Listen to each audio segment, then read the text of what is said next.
एक बार की बात है, डेहरी नामक एक गांव था। उस गांव में रवि नाम का एक आदमी एक बड़े से घर में अकेला रहता था।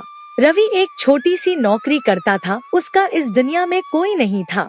वह बस रोज सुबह नौकरी करने जाता और घर आकर खाना खाकर सो जाता।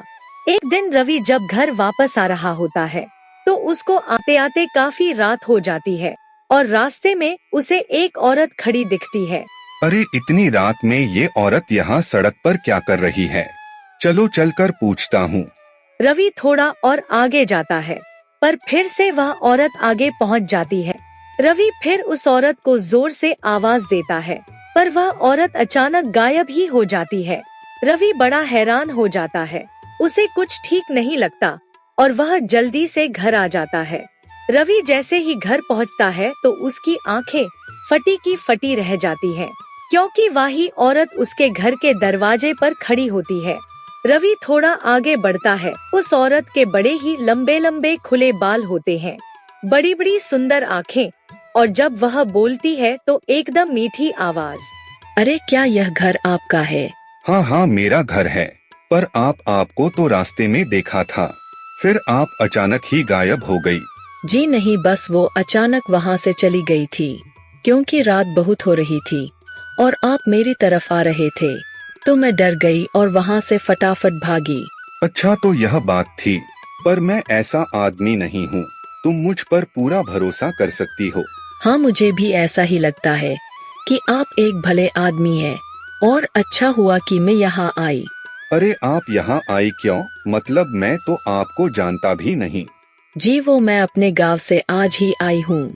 यहाँ मेरी मौसी रहती है तो बस उनके भरोसे यहाँ आ गई थी।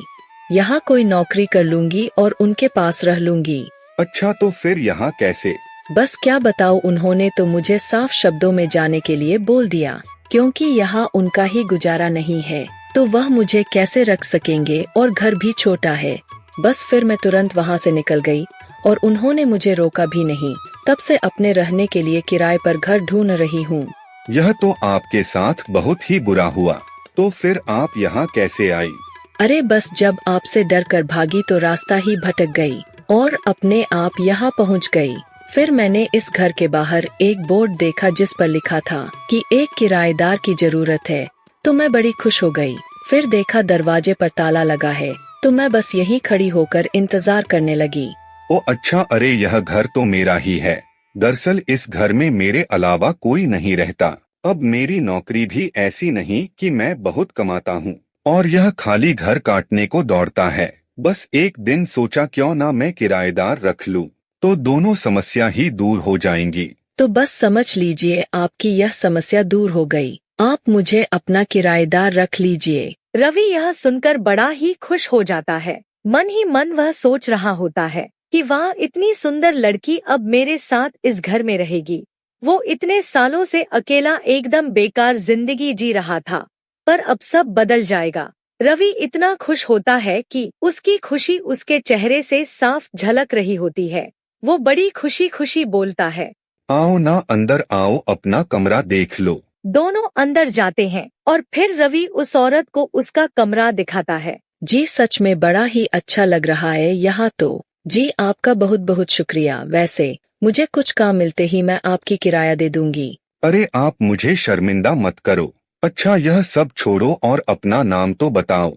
हमने इतनी बातें कर ली और मुझे तुम्हारा नाम तक नहीं पता। जी मेरा नाम खुशबू है, और आपका? मेरा नाम रवि है। दोनों की अच्छी बातचीत हो जाती है। फिर रवि अपने कमरे में चला जाता है। उस रात रवि खुशी में बस उस औरत की खूबसूरती के बारे में ही सोचता रहता है। दूसरी तरफ वह औरत अपना कमरा बंद करके उसके बाद वह सारे पर्दे लगाकर कमरे में बिल्कुल अंधेरा कर देती है। अंधेरा करने के बाद वह बस कमरे में एक मोमबत्ती जलाती है और मोमबत्ती की रोशनी में खुशबू का चेहरा इतना भयानक चुड़ैल जैसा दिख रहा होता है। वह जोर जोर से हंस रही होती है।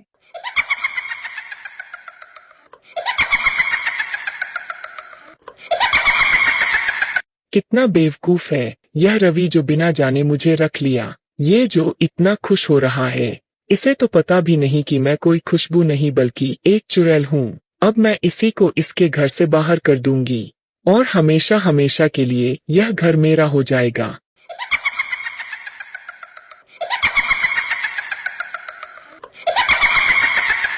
चुड़ैल बड़ी खुश हो जाती है और बड़ी देर तक हंसती रहती है। उसके बाद जब उसे लगता है कि रवि अब गहरी नींद में सो चुका होगा, तो वह चुपके से बाहर जाती है। वह पूरे घर को बड़ी अजीब तरह से देख रही होती है। फिर चुड़ैल एक आखिर में एक कमरे की तरफ जाती है, जो उस घर का सबसे बड़ा और सुंदर कमरा होता है, पर उसमें ताला लगा होता है।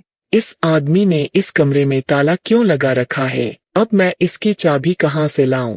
मुझे कैसे भी इसकी चाबी लेनी होगी। मुझे तो यही कमरा चाहिए।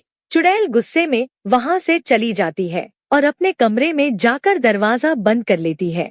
पूरी रात के बाद अब एक नई सुबह होती है।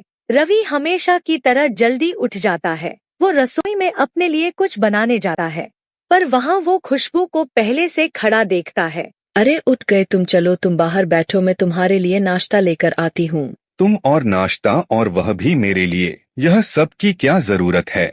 मैं तो खुद कुछ भी बनाकर खा लेता हूँ। अब ऐसे नहीं चलेगा। अब मैं आ गई हूँ ना, तो रोज बढ़िया बढ़िया नाश्ता और बढ़िया खाना मिलेगा। रवि तो यह सब सुनकर एकदम हैरान ही रह जाता है। एक दिन पहले आई एक औरत उसका इतना ध्यान रख रही है। उसे इस बात पर यकीन ही नहीं हो रहा होता है। वह बस मन ही मन मुस्कुरा रहा होता है और खुशबू को देख रहा होता है।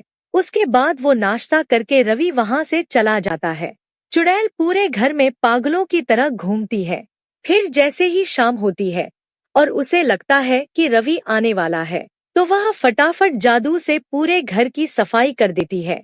रवि के आते ही वो वापस अपने खुशबू वाले रूप में आ जाती है।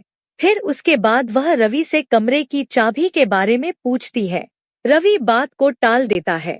फिर रवि खाना खाकर सो जाता है। उसके सोने के बाद खुशबू वापस चुड़ैल बन जाती है।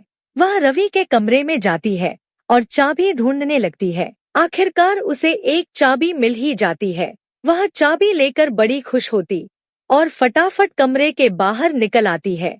चाबी लेकर चुड़ैल सीधा उस आखिरी कमरे को जाकर खोलती है। कमरे में बस जाले, धूल, मिट्टी और बिखरा हुआ सामान होता है। कहाँ है? यही होना चाहिए। कहाँ ढूंढूं अब मैं? चुड़ैल पागलों की तरह सब सामान इधर से उधर कर देती है और उसी चक्कर में फूलदान नीचे जोर से गिर जाता और उसके आवाज सुनकर रवि की आंखें खुल जाती हैं। चुड़ैल फूलदान उठाने ही लगती है कि उसे तभी एक पुराना बॉक्स दिखाई देता है। चुड़ैल उसे देख बड़ी खुश हो जाती है और फूलदान को छोड़ उस बॉक्स को उठाकर उसे साफ करने लगती है। मिल गया, आखिरकार मिल ही गया। इतने में वहाँ रवि के आने की आहट आती है। रवि डरता हुआ अंदर जाता है। देख इस डब्बे की तरफ और याद कर अपनी गलती। रवि उस डब्बे की तरफ देखता है। उसमें कुछ कागज होते हैं। हाँ, यह मकान जो मेरे बाबूजी का था और तेरे बाबूजी ने हड़प लिया था। उसके बाद उन्होंने हमारे परिवार को घर से निकाल दिया। हम सड़क पे आ गए और इतने बुरे दिन देखे कि आत्महत्या करनी पड़ी। रवि को सब समझ आ जाता है। अपनी सारी गलतियाँ याद आ जाती हैं। वह चुड़ैल के आगे खूब गिड़गिड़ाता है, पर चुड़ैल एक भी नहीं सुनी। सारी काली जादू की शक्तियों का इस्तेमाल करके वह रवि को उन्हीं के घर के कागजों के साथ उसी डिब्बे में हमेशा के लिए बंद कर देती है। चुड़ैल जोर जोर से हंसती रहती है। चुड़ैल उस डिब्बे को रवि के कमरे में रखकर बाहर से ताला मार देती है। उसके बाद वह हमेशा हमेशा के लिए वहीं कैद रह जाता। इसीलिए बच्चों, किसी का सामान हड़पना नहीं चाहिए।